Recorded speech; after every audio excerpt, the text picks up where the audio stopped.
So now, if you are in the market for a mid-sized C-segment SUV, the default choice for many people, of course, is the Honda CR-V. But the other can't go wrong option that you can look at, of course, is the Mazda CX-5. Now, the CX-5 is a relatively new fixture in the market. Mazda originally launched it in 2012, then in 2017, they updated it to this second generation model. So now this is the second generation model here. It is not a ground up, all new development, but rather a heavy re-engineering, a heavy update of the first generation CX-5. Now, this is not saying that it's a bad vehicle by any stretch of the imagination. It remains an immensely complete and competent package. I should know because, well, my parents live with one and they are still extremely happy with the car. And I know that there are many, many CX-5 owners out there that are still very, very happy with their cars. But I do remember that back in 2018, 2019, when Mazda first launched the current gen Mazda 3, followed by the CX-30, I did remember that it made the CX-5 immediately feel one generation older. Okay, but that being said, it's not a bad product at all. And it's just that today, it remains on sale in largely this configuration, but of course updated with a more recent facelift. Yeah, it's gotten a bit old, okay? And right now, if you are buying brand new, prices start at 140,000 ringgit for the base 2-liter model, goes up to 160,000 ringgit for the, I would say, the spec of choice, the 2-liter high spec. And then you move up to the 2.5 NA that goes for 170,000 ringgit. Well, as good as the CX-5 is, that's quite a lot of money. So in my opinion, the CX-5 it remains a great product, but can't be denied, you get much better value purchasing a used example, all right? Ideally one that is about 2 to 3 years old, which means that the car still has a chunk of its warranty and free service package left, and you get it for much cheaper, much cheaper. So like this 2.5 here, for example, a 2022 car can be yours for just under 130,000 ringgit compared to 170,000 ringgit brand new, which, well, got new lights, but that's about it, all right? Otherwise, you know, mechanically, no change. So if you're looking at a CX-5, really the gems, the bargains, is to look for a used 1 year, 2 year, or 3 year example that still has warranty, you still can take loan, but significantly cheaper than brand new. So this example here, this 2022 2.5 liter model, so it has the, immediately you can tell this from the 2-liter model. Of course, you get these are 19-inch wheels, okay? The 2-liter model has 17s. Mazda has this very interesting practice of upsizing their wheels by 2-inch increments. So 2-liter model has 17-inch wheels. This one is 19-inch. There's no option of an 18-inch wheel. But you know what blows my mind is the way that this car is designed, the way this car is proportioned. Even 19s actually look small, right? So let me show you the front end of the CX-5. Still looks a very handsome car. Still looks a very handsome car with these narrow headlights, LED headlights here. And this 2.5 liter model has front camera, 360-degree camera. The 2-liter model, the 2-liter high-spec model that I have in my house only has a reverse camera. Okay. So now you got front sensors as well. And you've got keyless entry on both driver and passenger side. Now, one thing about Mazda's keyless entry system is it's a walk-away auto door lock. So when you walk away from the car locks itself. All right. So here you've got powered tailgate as well.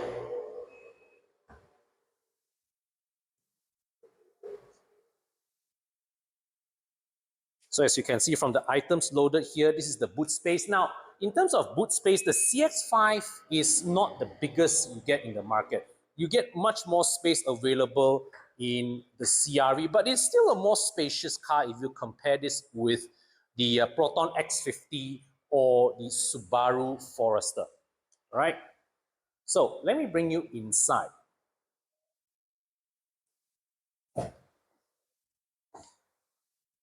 So right here, show you the armrest. So what I do like about Mazda's armrest of this generation is that you can see here inside there's two USB ports hidden right here. Okay, and then you've got this slot which you can park your phone, and then you've got two cup holders here, rear blowers but no rear aircon controls, and you've got the ISOFIX mounts inside here, right? So come to the front. Let me show you the front dashboard. Okay, now I will have to say this, the CX-5 may be a little old, but the design of the dashboard is still quite timeless. And what I like about the way Mazda built this cabin is that the quality remains excellent, right? So in terms of space utilization, this center console, if you compare this with, once again, the Honda CR-V, the Honda CR-V gives you much better utilization of space along the center console area, okay? And up here, you can see you've got this detachable tray. And you can see these grooves here is very thoughtful because inside here, there are USB ports and a 12-volt socket as well. So what happens is if you want to charge your devices through here, okay, the cables can run out through these grooves while you close the lid. Okay, so while you start the engine, so the 2.5 here has this semi-digital cluster where the tachometer is analog, the fuel and temperature gauges are analog, but the speedometer is a screen. It's a digital screen. So you press this button here to cycle between the various displays. Okay, and here you can see you've got you can disengage the iStop, traction control, power boot. You can also use this to press to engage the 360 camera. So now check out the 360-degree camera. Now, let me illustrate by moving it a little. The stitching of the image, as you observe this line here, the stitching of the image is rather good, even though the quality of the image itself, the resolution of the image is not that good. It's pretty average, but the stitching of the image is all right. Okay, let me just move this again to illustrate the joining of the images. So pretty decent, but the way these thick lines are displayed there, yeah, doesn't exude premium quality. What does exude premium quality, of course, is the details of the cabin. I mean, look at the stitching here, all very, very consistent. The choice of materials here, also all very good. And this particular example, as I sit inside here, look at the condition of the cabin. This car obviously is being cared for by a very, very meticulous owner. Very, very meticulous owner. Not even a speck of dust on the center console. Okay, look at the shine on this piano black trim. Not a scratch, not a speck of dust. So this is a very well cared for example with only 18,500 kilometers of mileage. All right, so for less than 130,000 ringgit, basically almost 40,000 cheaper than brand new, you're getting a car that is almost as good as brand new and also got dash cam installed. All right. So yeah, this is the screen, center screen.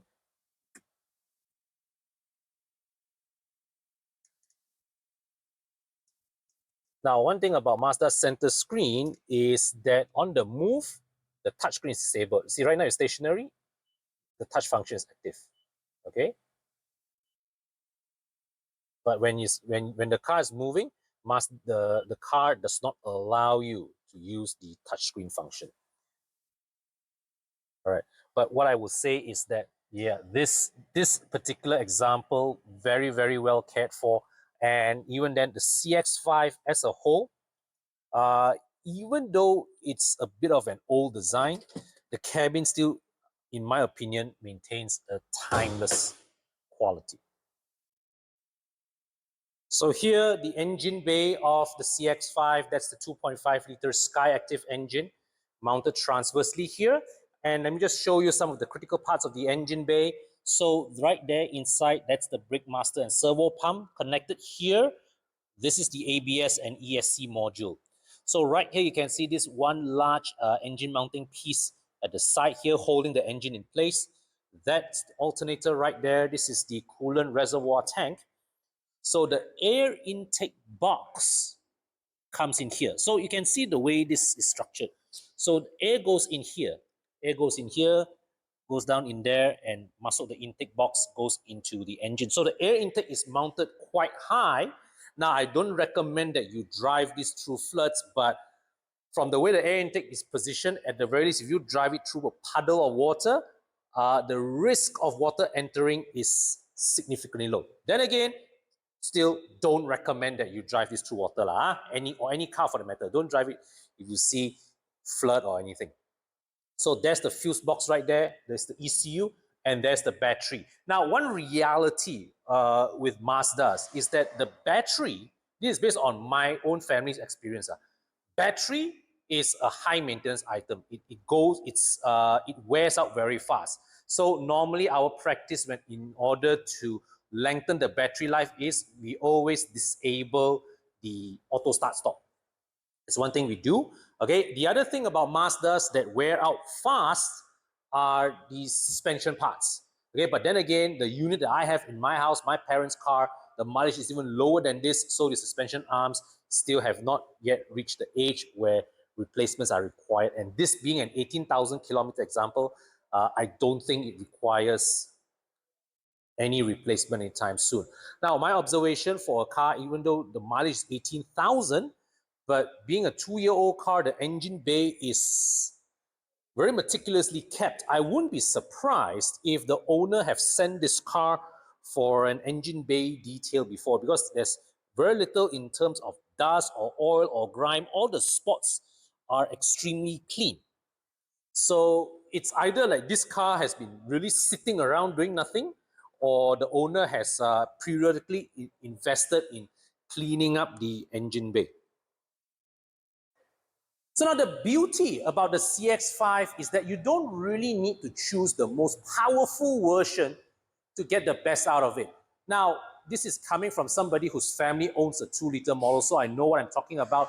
Even the base 2-liter version actually has enough pep to get around town and not feel too underpowered on the highways. Of course, with the 2.5, you get a bit more longer cruising legs on the highway as well. And I would say that the digital instrument cluster does look nicer every time when you sit in. But function-wise, between this and the 2-liter that I have at home, the only thing that I would miss really is the 360-degree camera. But even then also, the 2-liter model, the 2-liter high-spec model has reverse camera.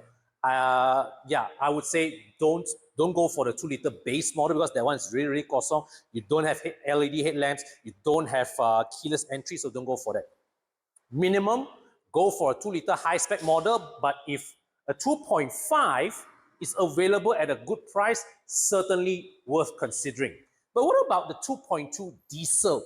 Well, Mazda's diesel really is a bit of a hit and miss. It is neither as powerful nor as fuel efficient compared to a BMW diesel.